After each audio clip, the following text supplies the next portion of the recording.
profité de l'été sur Public Sénat. Le Futuroscope nous a amené pas mal de choses, mais nous a amené les emmerdes pour sortir de chez nous. Voilà. Je trouve qu'il y a je ne sais pas si c'est toujours comme ça, mais une impression de calme, de sérénité. Voilà, en famille, faire des choses qui peuvent être intéressantes pour tout le monde, les petits comme les grands, où tout le monde peut trouver son compte. Le train ne s'arrêtait pas ici, hein. Il filait sur Poitiers, il s'arrêtait qu'à Poitiers et Châtellerault. Dans certains quartiers, immeubles vétustes et insalubres, un ensemble urbain Magnifique. On craint une pollution nouvelle. 120 logements ont été démolis. Depuis 13 ans, on a fait pétition sur pétition. Vous avez qu'à laisser tel que c'était, c'est de l'argent foutu en l'air. Le pont sera terminé dans moins de 2 ans. C'est fini, c'est une page qui va être tournée. Il n'y a jamais eu aucune concertation. Tous les dysfonctionnements de la société urbaine. Besoin de renouveau. Peut-on changer le destin d'une région ?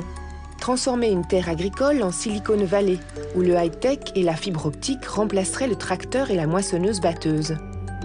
C'est en tout cas le rêve des créateurs du Futuroscope dans les années 80. Inventer la société du futur au beau milieu de la plaine des Quatre Vents, dans le Poitou, et faire entrer la Vienne et ses 200 000 habitants dans le 3e millénaire. 30 ans après, le Futuroscope et ses bâtiments de verre et d'acier se sont fondus dans le paysage. Alors les Poitevins auraient-ils réussi le pari fou de lancer le premier grand parc à thème construit en France, là où jadis il n'y avait que betteraves et maïs. À mi-chemin entre Poitiers l'administrative et Châtellerault l'ouvrière, Jaune-Éclan, petite commune rurale de 5000 âmes, a été choisie pour accueillir le Futuroscope et ses lendemains qui chantent. Pas de quoi bouleverser pour autant la quiétude légendaire des Poitevins. J'habite à quelques centaines de mètres du Futuroscope. L'homme politique. Il y avait là avant des champs de céréales, des betteraves, et les gens, quand on leur a dit qu'on allait créer un site touristique ici, dans ce champ-là, ils ont dit, écoutez, c'est ni le Mont Blanc, ni la Côte d'Azur, hein.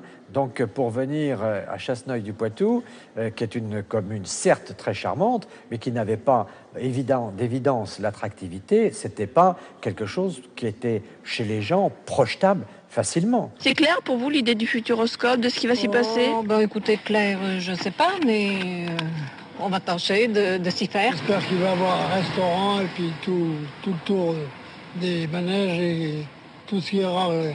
tout ce qu'on peut avoir, quoi. Il y aura pas mal de magasins, et d'après qu'il va y avoir un cinéma avec le grand écran, enfin j'en sais rien, je sais pas trop.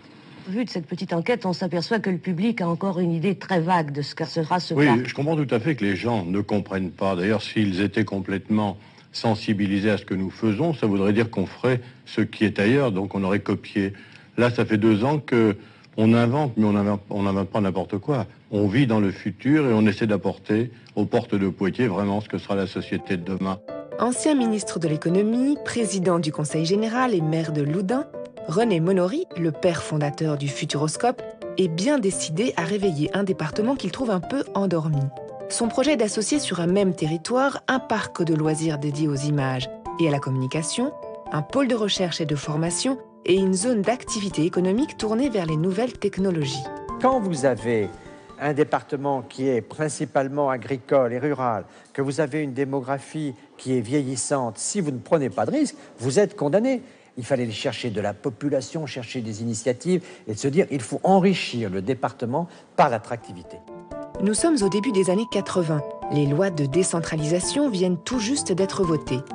Pour la première fois en France, les élus locaux vont pouvoir mener des projets sans la tutelle de l'État et dépenser l'argent de leurs administrés comme bon leur semble.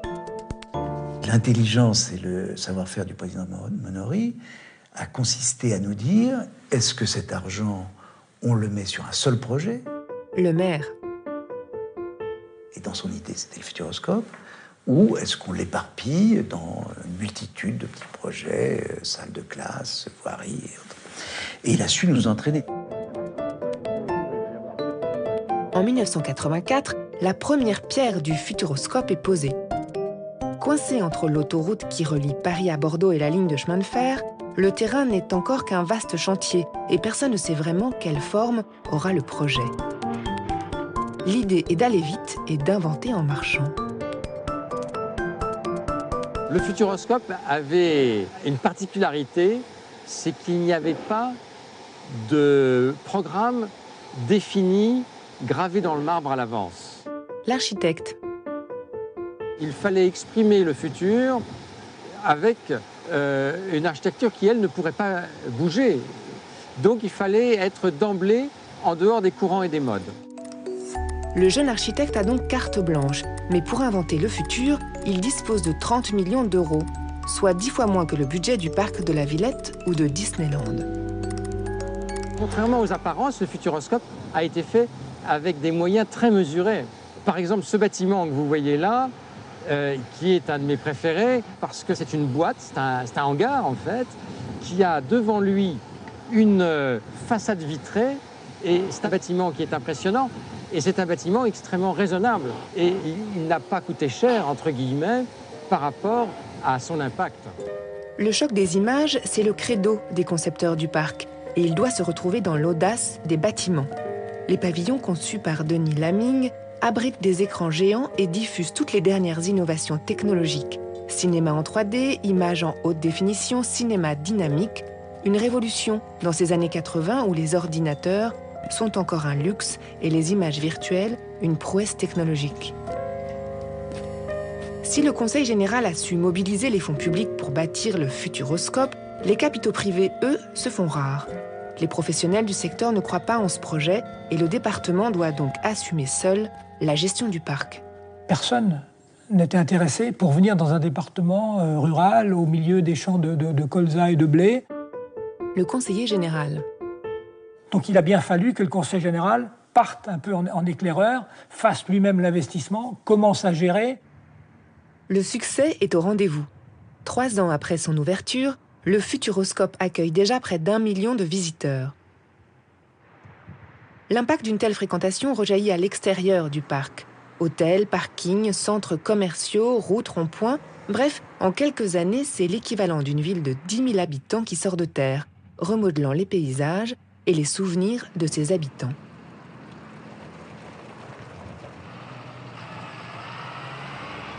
Ce qui a été négligé, c'est tout ce qui est les infrastructures, tout ce qui va de pair avec les déplacements des engins agricoles, notamment les ronds-points, notamment les bordures de trottoirs. L'agriculteur. Quand c'est resserré, que vous êtes face à un car ou face à un truc qui est un peu aussi large que nous, et ben ça pose des problèmes et ça n'a pas du tout été pris en compte. Au début des années 80, Jaune et Clan comptait une 50aine d'exploitations agricoles. Aujourd'hui, il n'en reste que 5. Le Futuroscope n'est pas responsable à lui seul du recul de l'agriculture dans la région. Il n'a fait qu'accélérer un mouvement entamé depuis longtemps. Donc voilà, vous voyez, il nous reste maintenant plus que cette parcelle-là, qui donc est limitée par l'autoroute derrière, aux arbres là. Il y en a à peu près 4 hectares. Tout le reste a été pris, enveloppé par l'urbanisation. Cette parcelle-là, il y a 30 ans, vous aviez des vaches, parce qu'on sortait des vaches derrière, et puis ça n'existe plus. Mes souvenirs d'enfance sont partis, parce que tous mes points de repère que j'avais, ça n'existe plus, les arbres sont arrachés, il n'y a plus rien, il n'y a plus de vallon, il n'y a plus de plaine, il n'y a plus de... Ça a défiguré. Et puis il y a certains citadins qui vont se plaindre quand ils vont être auprès d'une ferme, c'est qu'il y a des animaux, parce que ça sent pas bon. Mais à l'extrême, je préfère encore sentir les animaux que sentir la friture.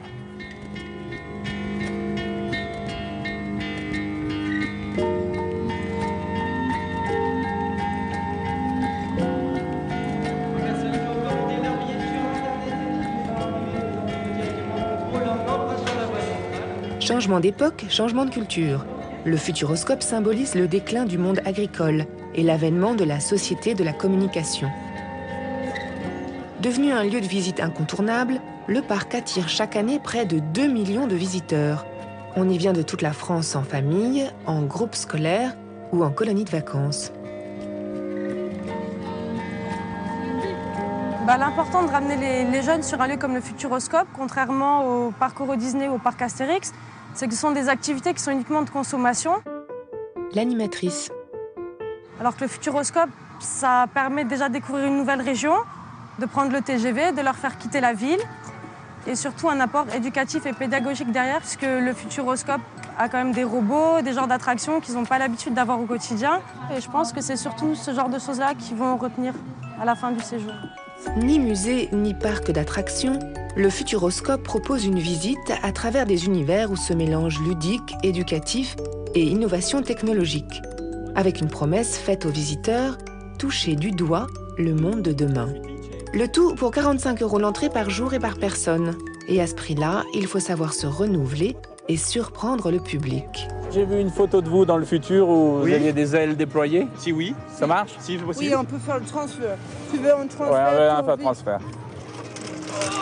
Ah, ouais. Nous rentrons en 2112. One day. On est quand même à Poitiers, hein, on n'est pas au port de Paris, donc si on faisait la même chose que les autres, je pense qu'on serait mal. Le directeur. Donc on est condamné en permanence à afficher une singularité, avec toujours ce risque que c'est que quand on est trop original, on est trop loin des attentes. Et donc il faut être à la fois étonnant et en même temps que, évidemment, ça reste dans une résonance avec le grand nombre. Ça, c'est très important. Pas facile d'attirer le public, d'autant que sont apparus de nouveaux concurrents sur le marché, le parc Astérix et surtout Disneyland. Soutenus par de puissants groupes privés, ces deux parcs installés en région parisienne se livrent une concurrence effrénée à grand renfort de publicité et d'attractions spectaculaires. Une guerre des parcs dont le Futuroscope a failli être la victime. Les pertes financières sont telles qu'à la fin des années 90, le Futuroscope est au bord du dépôt de bilan. Le département doit réinjecter de l'argent pour sauver son bébé et décide de licencier un tiers de ses salariés. Appelé à la rescousse pour restructurer le Futuroscope, Dominique Hummel renouvelle toutes les installations du parc et mise sur des attractions qui font appel aux héros du cinéma et de la télévision. C'est moi qui conduis. Chemin par cœur, je t'emmène tout droit. Dans le mur. Oh là là, oh là là.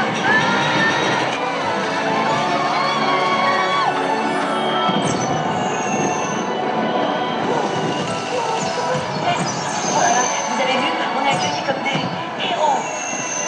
En fait, ce bâtiment existait avant, mais on l'a transformé en créant des ascenseurs qui sont juste derrière la façade qui est visible là. Et du coup, ça nous a permis de thématiser complètement le lieu. Donc on rentre dans l'univers des Minimoys, qui sont les héros de cette série d'Arthur, dès qu'on franchit le bâtiment. C'est assez nouveau ici. Donc on va bien sur un parc à thème comme le nôtre, qui est un parc qui est né plutôt d'un apport de contenu, d'une dimension pédagogique. L'arrivée du ludique, l'arrivée de la scénarisation, de la thématisation, et les gens aiment ça. En d'autres termes, l'avantage de faire appel à des héros connus et reconnus de tous, c'est qu'on peut vendre beaucoup de produits dérivés et réaliser des marges confortables, à condition que la météo soit bonne. Alors, le business? Pas terrible aujourd'hui. Aujourd'hui, c'est pas terrible. Aujourd'hui, c'est pas terrible. C'est quoi? Ouais. C'est-à-dire que c'est la météo ou c'est le profil du visiteur? Je pense que les deux doivent jouer, ouais. Je pense. Et qu'est-ce que c'est les produits phares là, de ce que vous vendez le plus? Les pompes roquettes. Ouais, ça, on les voit partout. Ah, ok, voilà. C'est un peu troublant. Ouais, c'est super. Et ça coûte combien? Bon, on est un peu moins dans la pression commerciale que chez certains de nos amis, mais c'est quand même un élément qui compte, et notamment par ses points de vente à l'extérieur. La trentaine de boutiques et de restaurants du parc génère à elle seule plus de la moitié des 30 millions de chiffres d'affaires du Futuroscope. Et preuve que la recette est bonne, le parc a réalisé un bénéfice d'1 million d'euros en 2010.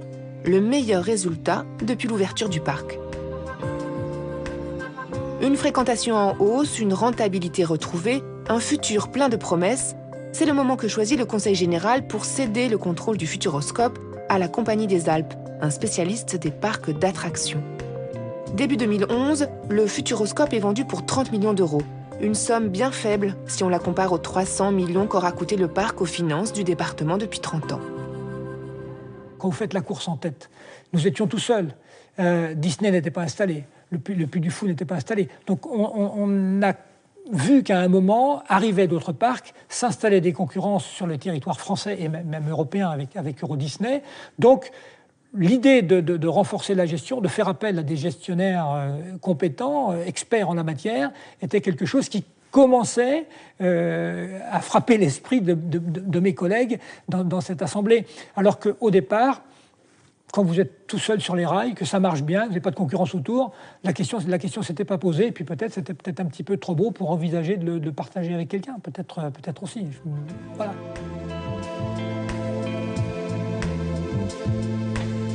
À la collectivité donc de prendre et d'assumer les risques financiers, au secteur privé la gestion de la rentabilité. Mais alors, que reste-t-il de la mission de service public qui avait conduit à la création du Futuroscope ? Si nous étions ici dans une logique purement profit, on serait vraisemblablement fermé à Noël, on serait fermé aux vacances de février, on ouvrirait pour les vacances d'avril et on fermerait à la fin des vacances d'août. On a fait le calcul. Si nous n'étions plus qu'un parc saisonnier, le profit serait vraisemblablement d'un tiers supérieur, mais il y aurait 200 emplois en moins. Toute la zone autour, notamment la zone hôtelière, souffrirait beaucoup puisqu'elle vit aussi de notre activité en dehors des grandes périodes d'exploitation. Il y a une gare TGV aux portes du Futuroscope qui dessert le parc, mais qui dessert aussi les 200 entreprises qui sont sur le parc. Je pense qu'elle aurait quelques difficultés à fonctionner au moment où nous sommes fermés. Donc le fait que nous ayons un calendrier très ouvert, c'est vraisemblablement notre principale contribution au service public. Réconcilier public et privé, c'est l'autre grand chantier voulu par les fondateurs du Futuroscope. Leur idée, créer des ponts entre recherche et industrie pour inventer les emplois de demain. Aujourd'hui, ce sont 3000 étudiants et 700 chercheurs qui côtoient plus de 160 entreprises. Futuroscope, c'est pas une nouvelle Silicon Valley. L'économiste.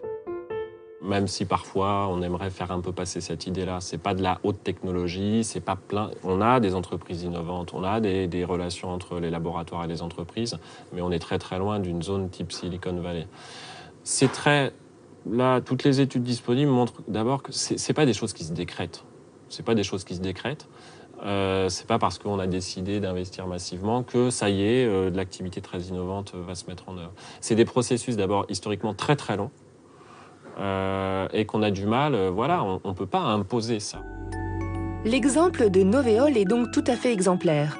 Créé en 2010 par 2 jeunes sortis de l'ENSMA, l'école d'ingénieurs installée au Futuroscope, cette PME de 7 personnes a mis au point un modèle d'éolienne beaucoup plus performante que celle de leurs concurrents.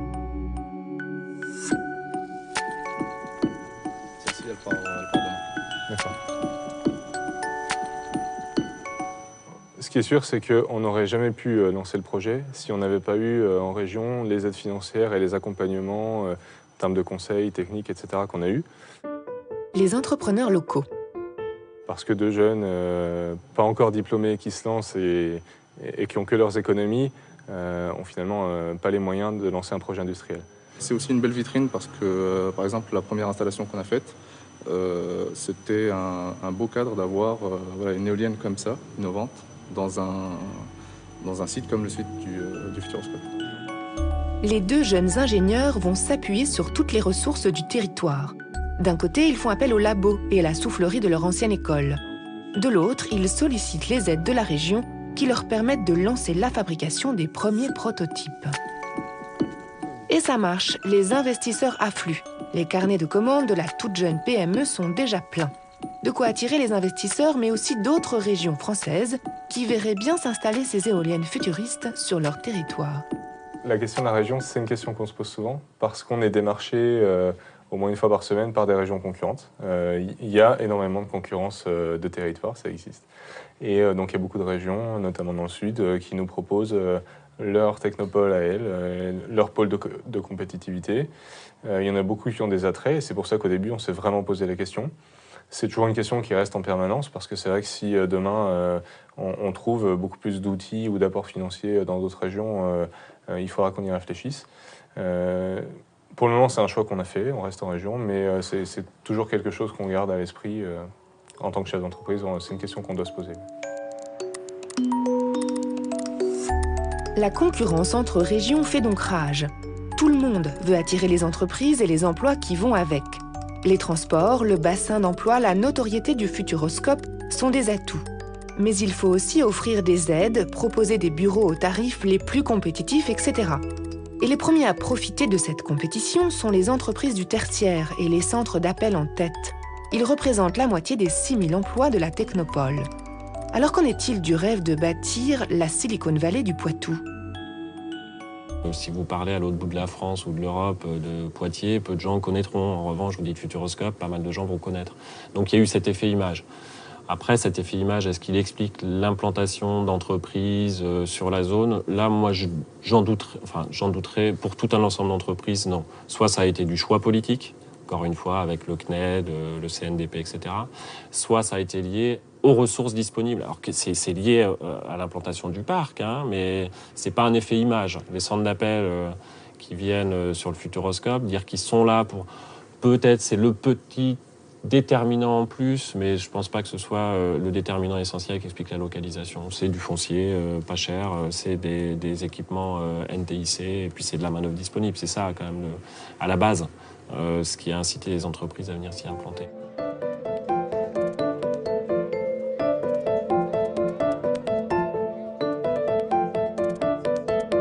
Ans après, que pensent les habitants des communes voisines du parc ? Le futur est-il aussi prometteur que le vantaient les affiches du Futuroscope ? Pour prendre le pouls d'une population, rien de tel que de se rendre à la fête du village. Ah, l'emploi, c'est facile de dire que ça sauve l'emploi si vous avez des contrats pas à durée déterminée. On a la Technopole, 8000 emplois sur la commune, avec uniquement du tertiaire. Il y a des centres d'appel. Alors, ils ont souvent des contrats à durée indéterminée, des CDI, mais à temps partiel. Voilà. Enfin bon, il y a un turnover très très important parce que les gens ne tiennent pas au bout de 3 mois. Les conditions de travail font que... bon.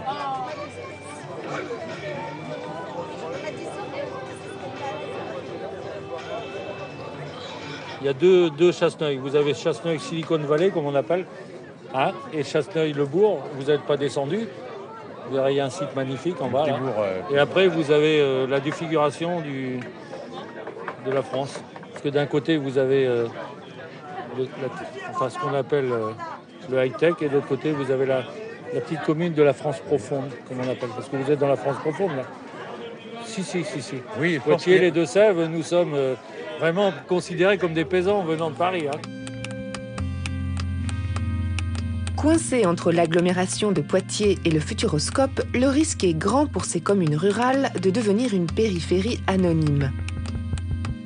Pour les élus locaux, il faut donc tenter de préserver le caractère rural, tout en profitant des retombées du Futuroscope, le tout sans perdre son âme. Un numéro d'équilibriste.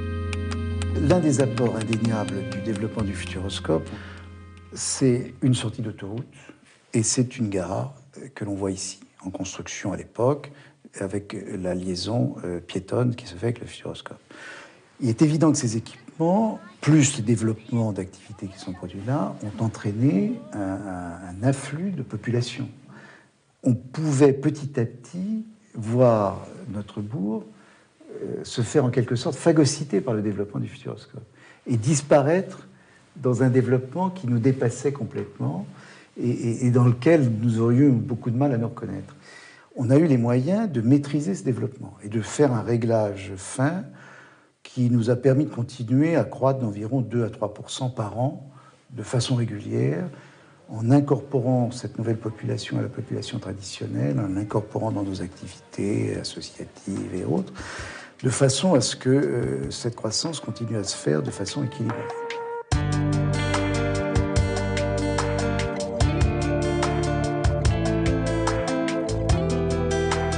Pour Jean-Michel Desforges, comme pour tous les agriculteurs riverains du Futuroscope, il ne s'agit plus seulement de trouver un équilibre, mais d'abord de lutter pour la survie de leurs exploitations. Difficile d'imaginer dans ces conditions quel sera l'avenir pour son fils et la nouvelle génération qui voudrait maintenir une production agricole dans la région. Il y a qu'à le faucher, ils annoncent de l'eau, ils annoncent une fin de semaine qui est pas belle.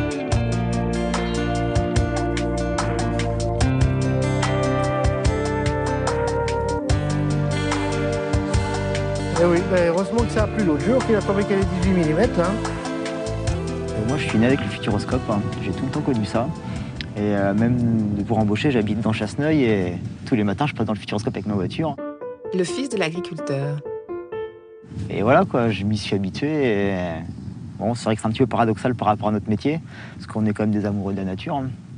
Si on fait ce métier, c'est quand même des métiers où c'est qu'il faut être passionné. Et on ne fera pas pousser du blé sur les routes et sur les parkings, ça c'est sûr. Il y a des zones qu'il faudra qu'elles restent absolument agricoles. On ne peut pas continuer à une mixité rurale-urbain en sachant très bien qu'un tracteur, une voiture, un champ, une maison, à court terme, ça ne se passe pas bien, il y a des problèmes. Il va falloir composer avec tous ces gens qui veulent un petit peu nous grignoter à droite et gauche et faire front tous le peu qu'on va rester, quoi. C'est un petit peu le pot de terre contre le pot de fer. Hein. Et dans l'histoire du pot de terre et du pot de fer, c'est toujours le pot de terre qui disparaît. Il y a 30 ans, les élus poitevins ont fait un pari, celui de faire entrer leur département dans le 3e millénaire. Un pari aujourd'hui réussi, mais qu'en sera-t-il demain ? En attendant, entre modernité et tradition, les poitevins tentent de tracer leur sillon et de trouver un juste milieu entre se développer pour survivre et garder leur identité. Un équilibre difficile à trouver.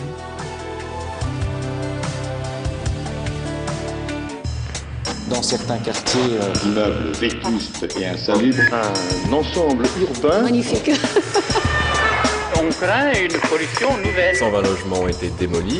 Depuis 13 ans, on a fait pétition sur pétition. Vous avez qu'à laisser tel que c'était, c'est de l'argent foutu en l'air. Le pont sera terminé dans moins de 2 ans. C'est fini, c'est une page qui va être tournée. Il n'y a jamais eu aucune concertation.